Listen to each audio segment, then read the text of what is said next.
అంతర్గత శుద్ధి ఉంటేనే లక్ష్మిని అట్రాక్ట్ చేసుకోవచ్చు. లక్ష్మి అంటే ఏంటి? ధనం.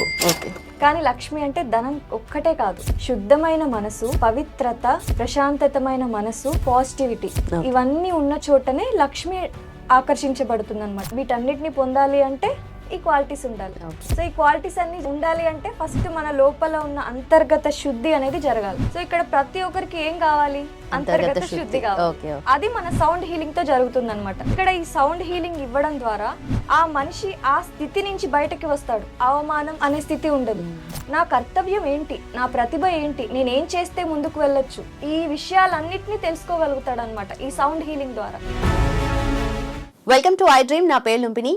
స్ట్రెస్ఫుల్ కండిషన్స్, స్ట్రెస్, ట్రామా, అలాగే యాంగ్జైటీ, మనం ఏది చేసినా చుట్టూ ఇలాంటి కండిషన్స్ అయితే క్రియేట్ అవుతూనే ఉంటాయి. సో దీని నుండి బయటపడాలంటే ఎవరికైనా కావాల్సింది ఒక పీస్ఫుల్ కండిషన్ అనేది ఏర్పాటు అవ్వాలి, అది కూడా హీలింగ్ జరగాలి. అలాగే మనీ మన సైడ్ ఫ్లో అవ్వాలి అంటే దానికి కావాల్సిన మోటివేషన్ కూడా ఉండాలి కదా. సో ఇదంతా ప్రాపర్గా ఒక ప్రాసెస్ అండి. సో దాని గురించి క్లియర్గా మనకి ఎక్స్ప్లెయిన్ చేయడానికి so today we have Supriya garu with us, certified sound healer and money motivation coach. Let's talk to her. Hello అండి. Hello. Yeah, so first of all talking about mental peace గురించి మాట్లాడితే ఎవరైనా కూడా ఒక స్ట్రెస్ఫుల్ కండిషన్ నుండి బయటకు రావాలి and end of the day ప్రశాంతత కావాలని కోరుకుంటూ ఉంటారు. అది కూడా సౌండ్ హీలింగ్తో పాసిబుల్ అవుతుంది, అంతర్గత శుద్ధితో ఇది పాసిబుల్ అవుతుంది అని అంటూ ఉంటారు కదా. సో ఏంటి అది ఎలా అవుతుంది అండ్ దీన్ని మనము ఎవరైనా సరే ఎలా ఇంప్లిమెంట్ చేయొచ్చు లైఫ్లో? ఎస్, సో అంతర్గత శుద్ధి అంటే ఏంటంటే మన అంతర్లీనంగా ఎక్కడ లోపల పేరుకుపోయిన ప్రాబ్లమ్స్ ఉంటాయి కదండి, పేరుకుపోయిన ఆలోచనలన్నిటినీ శుద్ధి జరగడాన్ని అంతర్గత శుద్ధి అంటాం. సో అంతర్గత శుద్ధి ఉంటేనే లక్ష్మిని అట్రాక్ట్ చేసుకోవచ్చు. లక్ష్మి అంటే ఏంటి? ధనం. ఓకే. కానీ లక్ష్మి అంటే ధనం ఒక్కటే కాదు. లక్ష్మి అంటే ఇక్కడ ఏంటంటే శుద్ధమైన మనసు, పవిత్రత, ప్రశాంతతమైన మనసు, పాజిటివిటీ, ఇవన్నీ ఉన్న చోటనే లక్ష్మి ఆకర్షించబడుతుంది అనమాట. అంటే లక్ష్మి మన దగ్గరికి రావాలంటే ఈ క్వాలిటీస్ ఉండాలి. సో అందరూ లక్ష్మీదేవి అనగానే ధనం అంటారు, ధనాన్ని మాత్రమే చూస్తారు. కానీ ఈ క్వాలిటీస్ అన్ని ఉంటేనే లక్ష్మీ తత్వాన్ని, లక్ష్మీ కటాక్షాన్ని, ఇవన్నీ సిద్ధిని, వీటన్నిటిని పొందాలి అంటే ఈ క్వాలిటీస్ ఉండాలి. సో ఈ క్వాలిటీస్ అన్ని ఉండాలి అంటే ఫస్ట్ మన లోపల ఉన్న అంతర్గత శుద్ధి అనేది జరగాలి. సో దీనికోసం నేను ఒక స్టోరీ చెప్తాను. మనం వినే ఉంటాం ఎప్పుడు, మహాభారతంలోని కర్ణుడి గురించి అందరూ చాలా ఫేమస్ కర్ణుడు. ఇక్కడ ఏంటంటే కర్ణుడు చిన్నప్పటి నుంచి ఒక చిన్న విషయం గురించి ఎక్కువగా ఆలోచించేవాడు. ఏంటి? అందరూ తనని అవమానించేవారు. నువ్వు సూతపుత్రుడివి, నువ్వు రథసారథిగానే ఉండాలి కానీ యోధుడివి కాదు, నీకంత అర్హత లేదు. కర్ణుడిని చాలా మంది ఎగతాళి హేళన చేసేవాళ్ళు. కానీ కర్ణుడు మాత్రం, అంటే ఇక్కడ కర్ణుడు ఎలా ఆలోచించాడంటే తన మనసులో ఎప్పుడు కూడా నన్ను సూతపుత్రుడు అంటారా, నన్ను అవమానించారు, ఇవన్నీ తన మనసులో ఎప్పుడు పేరుకుపోయే ఉండేవి. వాటికి తగ్గట్టుగానే తన జీవనం అనేది సాగించాడు. ఒకనాడు ఏమైందంటే కర్ణుడు గురువు దగ్గరికి వెళ్తాడు, ద్రోణాచార్యుడి దగ్గరికి వెళ్తాడు. అలా వెళ్ళి ఇట్లా విద్యను నేర్చుకుందామని చెప్పేసి వెళ్తాడు. కానీ ద్రోణాచార్యుడు నేర్పించాడు. నేర్పించకపోవడంతో అర్జునుడి కంటే నేను గొప్పవాడిని అవుతాను చూడు అని చెప్పి అక్కడ ప్రతిజ్ఞ చేసి వెళ్తాడు అనమాట.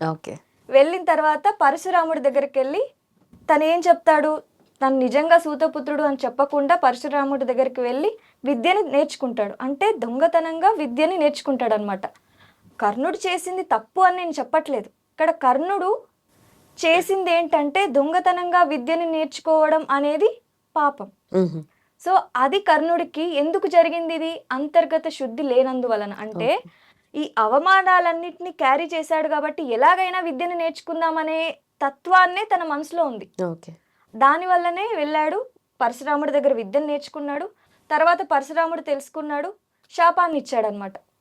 నువ్వు దొంగతనంగా విద్యను అపహరించావు, నీకు శాపం తప్పదు, నువ్వు సరైన సమయంలో ఆయుధ మంత్రాన్ని నువ్వు మర్చిపోతావు యుద్ధ సమయంలో అని చెప్పేసరికి అది అక్కడ శాపం ఇచ్చాడు. అందరూ పరశురాముడిని శాపం ఇచ్చాడు అని చెప్పేసి పరశురాముడిని అంటారు. కానీ ఇక్కడ ఏంటంటే అది ప్రకృతి నియమం.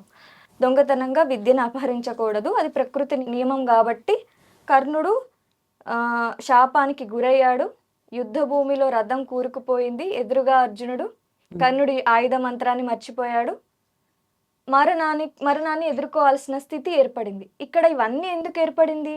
అంతర్గత శుద్ధి లేనందువలన నన్ను అవమానిస్తారా అని ఒక కసిని తీసుకున్నాడే గాని, అంటే నన్ను అవమానిస్తారా అనే బాధ అనేది అంతర్గత శుద్ధి, అంటే తన మనసులో ఎక్కడో లోపల ఉండిపోయింది.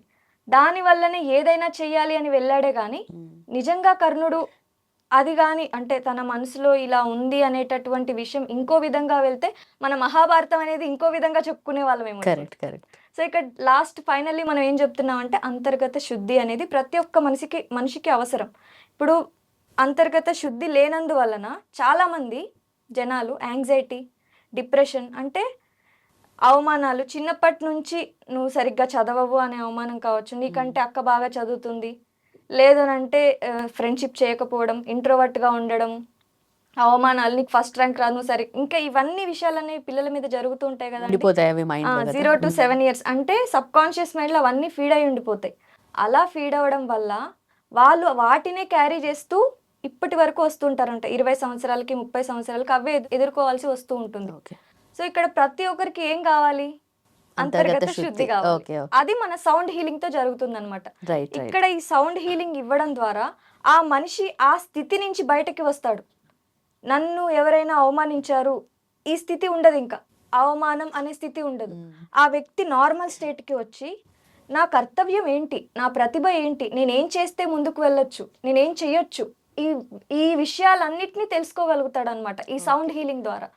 అంటే ఎలా జరుగుతుందంటే ప్రశాంతతమైన మనసు దగ్గరికి వెళ్తాడు. ఎటువంటి విషయాలు, ఈ లోకపు విషయాలు ఏవి గుర్తుండవు అనమాట. ఈ రెస్పాన్సిబిలిటీస్, డబ్బు సమస్య కానివ్వండి, నాకు డబ్బు రావట్లేదు, ఇట్లాంటివి ఏది ఉండదన్నమాట.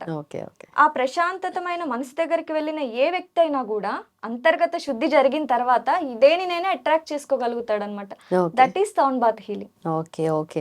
బట్ నిజంగా మీరు చెప్పేదాన్ని బట్టి చూస్తుంటే ఈ రోజుల్లో ప్రతి ఒక్కరికి సౌండ్ హీలింగ్ అనేది తప్పనిసరి అయిపోతుంది. అయితే సో ఎలా ఉంటుంది ప్రాసెస్ అంటే, ఎవరైనా సరే ప్రతి ఒక్కరికి కావాలి కాబట్టి ఎవరికైనా ఆ న్యూట్రల్ స్టేజ్కి వెళ్ళిపోయి ఆల్రెడీ పేరుకుపోయిన డిప్రెషన్ కానీ యాంగ్జైటీ కానీ అది పోయి నార్మల్ అయ్యి మళ్ళీ నెక్స్ట్ మనీని అట్రాక్ట్ చేయడం, లేదంటే వాట్ ఎవర్ లైఫ్ లో ఏది కావాలన్నా చేయొచ్చు, వాళ్ళ యొక్క టాలెంట్ ని తెలుసుకోవచ్చు, ఇంకా ఏదైనా కానీ నేను ఇది చేయగలను.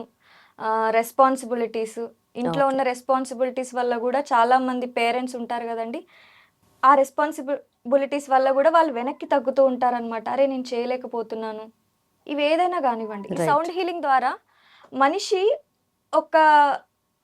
తన స్థితి మారిపోతుంది, కంప్లీట్ గా తన స్థితి మారిపోతుంది అనమాట. అందుకోసమే ప్రతి ఒక్కరికి సౌండ్ హీలింగ్ నీడెడ్ అని నేను చెప్తున్నాను. ఓకే. సో ప్రాక్టికల్ గా చూస్తుంటే ఇది చాలా పాసిబుల్ అనిపిస్తుంది, అని ప్రతి ఒక్కరికి అవసరం కాబట్టి. అంటే తెలియని వాళ్ళ కోసం ఎలా చెప్తారు, అంటే ప్రాసెస్ ఎలా ఉంటుంది, ఎలా అప్రోచ్ అవ్వాలి ఏంటది? యాక్చువల్లీ మనం సౌండ్ హీలింగ్ లో వాళ్ళకి నర్వస్ సిస్టమ్ మీద ఈ సౌండ్ హీలింగ్ అనేది ఇస్తూ ఉంటాం అనమాట. అంటే మెయిన్లీ సబ్ కాన్షియస్ మైండ్ ని అప్డేట్ చేయడం కోసం. దాన్ని ట్రైన్ చేస్తాం. ఇప్పుడు అంతర్గత శుద్ధి అంటే ఏంటంటే పేరుకుపోయిన ఆలోచనలు అవన్నీ ఎక్కడ స్టోర్ అయి ఉంటాయి? సబ్ కాన్షియస్ మైండ్ లో. వాటిని తీసేస్తాం అనమాట. తీసేయడం అంటే మర్చిపోవడం కాదు. మళ్ళీ అందరు అనుకోవచ్చు నేను మర్చిపోతానా ఏంటి, మెమరీ లాస్ అవుతానా, మర్చిపోవడం ఉండదు అనమాట. వాటిని పక్కకు పెట్టేస్తారు. దాని నుండి వచ్చే పెయిన్ నుండి పెయిన్ ని అంగీకరిస్తారు, వాటిని పక్కకు పెట్టేస్తారు, ఇంకా ముందుకు వెళ్తారనమాట.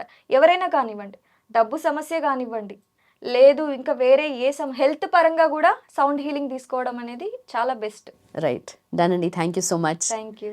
సో చూసారు కదా, సో మనమున్న ఈ స్ట్రెస్ఫుల్ సిచ్యువేషన్స్లో ప్రతి ఒక్కరికి కూడా సౌండ్ హీలింగ్ అనేది మోస్ట్ నెసెసరీ. అండ్ మీకు ఫర్దర్ డీటెయిల్స్ కావాలి అని అనుకుంటే, మీరు అప్రోచ్ అవ్వాలి అనుకుంటే కింద మెన్షన్ చేసిన నెంబర్కి please to call. And for more videos, please subscribe to iDream. Please subscribe to iDream. Please subscribe iDream. And please subscribe to iDream. For more videos, subscribe to iDream.